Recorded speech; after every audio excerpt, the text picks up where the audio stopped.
And what do you think about these Cowboys being 2-1? Is the season saved? And what do you think about Cooper Rush?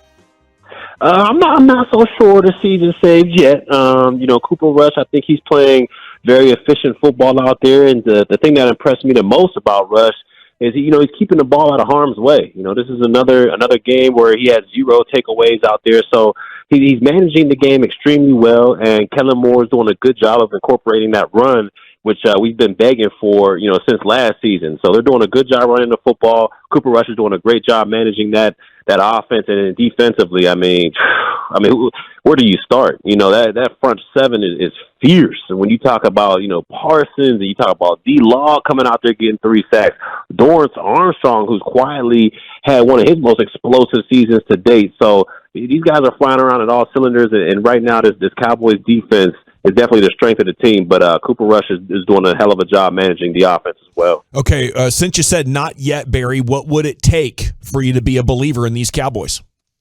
I would love for them to go out there. I know you can only play who's on schedule, but if it comes to that Rams game, which I believe I think it's next week after this Washington Commanders game, but if they're able to go out there into LA and go out there and defeat, the defending champs out there, I think that'd be a great start to saying, like, all right, man, this season is definitely special. But right now they've beaten up on a Cincinnati team who, they looked extremely, extremely rusty coming out of the gates, especially Joe Burrow. And then you got a New York Giants team who I don't think they were 2-0, but I didn't think anybody really held any salt to New York Giants football up there. So you can only play who's on schedule. They've done a good job of beating those teams, but I would love to see them beat a contender out there, and I don't think Washington's that it.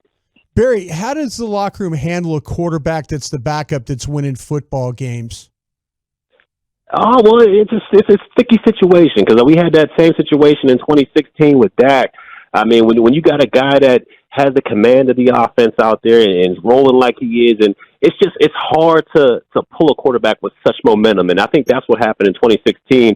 Now, Dak had a larger sample size. I think he played, I want to say, maybe 11 games before Romo was able to come back. So he had a larger sample size, but to me, it's definitely hard to pull a guy that has momentum, is going undefeated the way he was doing. Cooper Rush, if he had that large sample size, I think it would be hard to pull him as well. But it seems like Dak will be getting back well before that 11-game mark. So Cooper Rush, he's doing a hell of a job back there. But when Ford comes back, I definitely believe it'll be Dak's job once again. It's Barry Mother Effin Church with us here on 105.3 The Fan on the GBag Nation. There was a lot made, and I know Steve Young made some comments last week about maybe Dak learning a little bit while he's out from Cooper Rush. What can you gain while you're out due to injury as a player and you watch your teammates to try and gain some perspective for when you get back out there?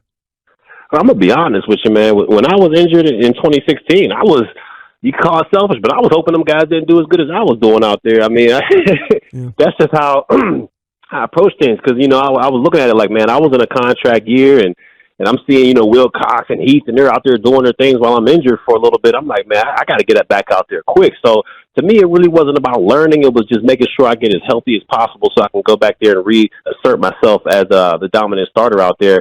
But in Dak's situation, man, I mean, he can probably learn a little bit from Cooper Rush as far as the play calls and what's going on and how to incorporate the run a little bit more instead of relying strictly on the arm. And I think that's something that he and Kellen Moore can both learn from this absent that Dak has been so far. So to me, I think he has a little bit to learn. But if it was me, on the other hand, I'm just trying to get back as quick as possible. Barry, if you're playing defense against this Cowboys team and you look up and you see that it is Zeke in the backfield and not Pollard, are you kind of giving a tiger fist pump, or do you feel like, hey, Zeke is dang near just as good?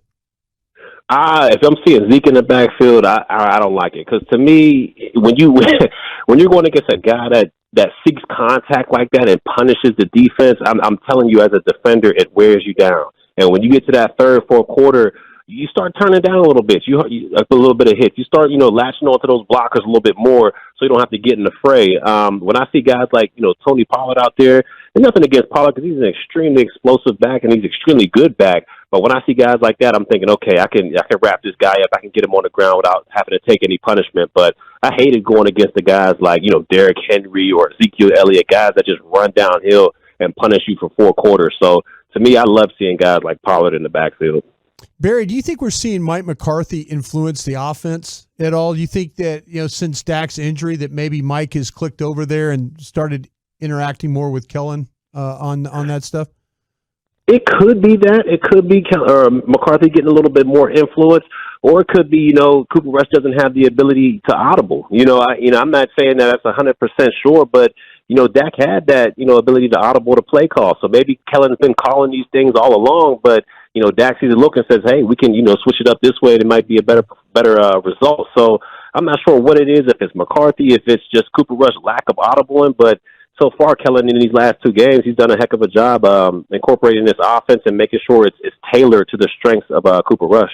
It's former Cowboy safety Barry Church here with you in the GBag Nation. Can you take us down memory lane? The last time there was a real quarterback controversy in 2016, what was it like, and why were teammates willing to move on from Tony so much as it turned out they were? Well, in our situation in 16, Tony, he was an established vet. He was, all-pro guy, Pro Bowl guy.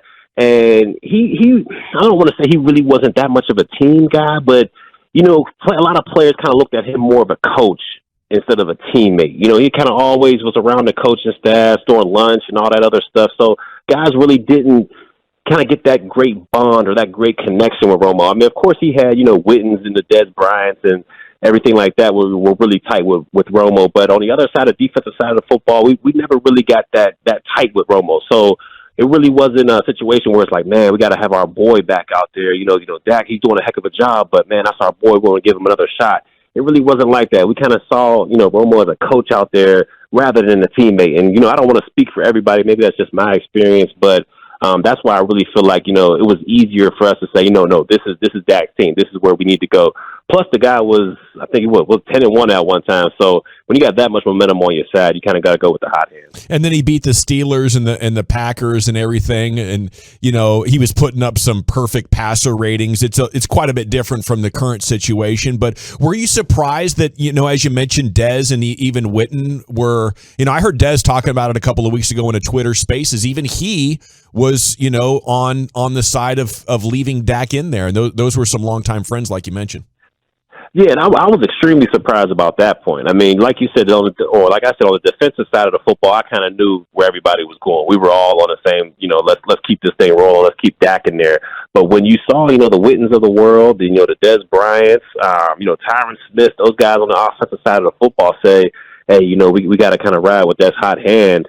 I mean, it was surprising to me because, like you said, those guys have been friends for an extremely long time, and, you always want to give your boy another chance or the benefit of the doubt. But when you have, like I said, when you have that much momentum riding, and we were killing it at that point, I feel like we couldn't be stopped. It was like a juggernaut going on, and we just didn't want to get in the way of it. And it ended up happening where Dak just ended up staying the quarterback, and, the rest is history. Is that a special bond now, you think, between the players and Dak? Or what if Rush would beat the Rams and the Eagles and put up some huge games? Could it swing against Dak in any way, or is he just such a magical leader that's locked in? What do you think about that? I think it's locked in. I mean, it'll be extremely tough if Rush were to go out there, beat the Rams, beat the Eagles. I mean, that's a lot of momentum on one guy's side. And players will start to think about it a little bit if that were to happen. But I think Dak is just so locked in and such ingrained as such a leader on that team that, he treats no one different. I mean, you could be, Ezekiel Elliott, or you could be all the way down to the last guy on the practice squad. And he treats everybody such the same with such respect that he has such respect in that locker room. And I just can't see, if it came down to the players saying, hey, we kind of want to ride with Cooper Rush. I just can't see that happen. I mean, he's so ingrained in that locker room as the leader. I feel like each and every player in there feels like he gives that team the best chance to win, even though Cooper Rush is having so far a hell of a season. Yeah, because you can even see that, I mean, with him being involved on the sideline, cheering guys on. I don't remember necessarily, and correct me if I'm wrong, Barry, Tony being that involved when he was hurt early on in 2016. I mean, how much of an impact does that even have for the guys in that locker room, just having Dak's presence, even if he's not on the field playing, but just having him on the sideline for games? It's huge. It's huge because it makes you feel like he's still a part of the team. I go back to that 2016 year, and Romo, he had the surgery, so he had to be out a little bit. But even when he was back, he might have showed up on game day, but he really wasn't there each and every practice, with the team, giving guys pointers or cheering guys on. He just really wasn't like that. And I get it. He was a lot older in his career. He was a much more established vet and all that good stuff. But, with Dak, like I said, I feel like he's such ingrained in this team where he has a relationship with each and every one of those players out there. I couldn't say the same for Romo in that year in 2016. He might have, talked to a few people here and there, but like I said, he had nowhere near the leadership that Dak was able to have with this team. Barry Church with us here on The Fan. When you watch Carson Wentz, do you get a little? Do you see a little Bortles in Wentz?